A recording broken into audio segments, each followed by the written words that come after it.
respect, time management skills, responsibility. These are the 3 key traits of any pet owner. You may say to yourself, why these traits?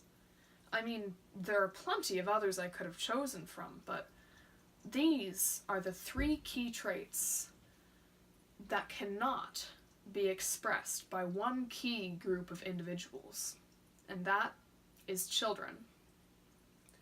Children do not express any of these 3 attributes that are required if you want to own a pet. Let's look at the first one, time management skills. Now, the world is a busy place, and people have jobs, people work. Well, almost all people. Kids don't, but in a way, they have their own jobs. They go to school, and because they go to school, they don't really have time to themselves, which makes time management hard. Their entire schedule is planned out by their parents.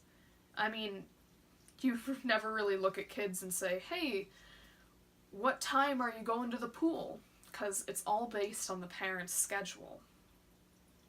Well, if they can't even plan out their own schedule, then how are they expected to find the time to take care of their pet?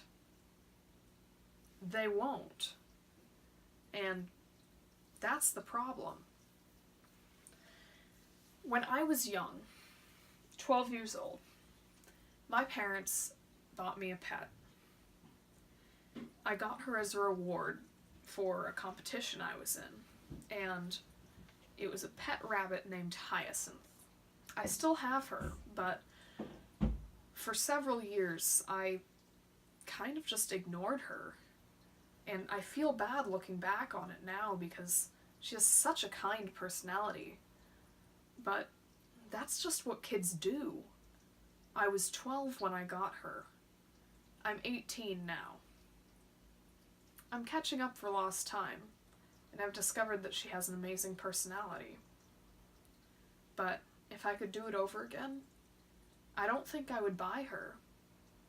For the main reason that I just didn't care for her. For about 3 years, sure, I fed her and I watered her, but I didn't give her any attention.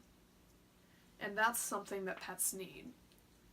Whether it be dogs, cats, or even fish, they all need some form of interaction with humans. That leads into my second point, which is responsibility. Kids aren't able to manage their own time, which means as much as the dad would love to buy this pet for my son so that he can learn responsibility, it's not going to work out that way. As much as you may expect little Johnny to be out in the side yard picking up the dog poop, it's going to be Dad. Just face it. I mean, that's just how it goes. Kids aren't responsible. Not as much as you'd wish. Now, there is the argument that it'll teach them responsibility, but responsibility is learned over time, and it can't be developed by letting an animal suffer.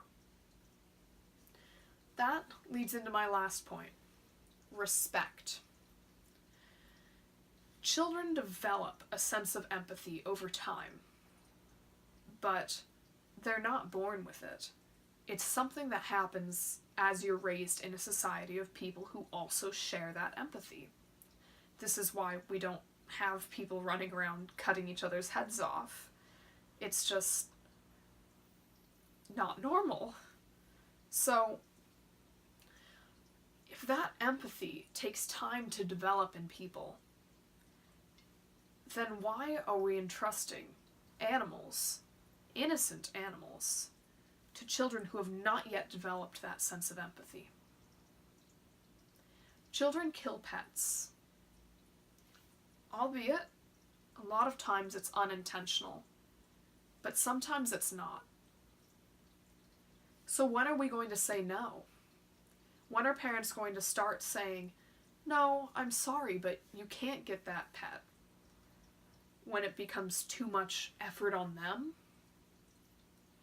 Or when they realize that their child isn't ready for a pet yet? Parents, you need to put your foot down. It's time. Stop the suffering of animals. Stop putting them in positions that is unfair to them. They didn't ask to be put in a small cage and ignored for several years. That's just not how it should be. So put your foot down. Stand up for a pet.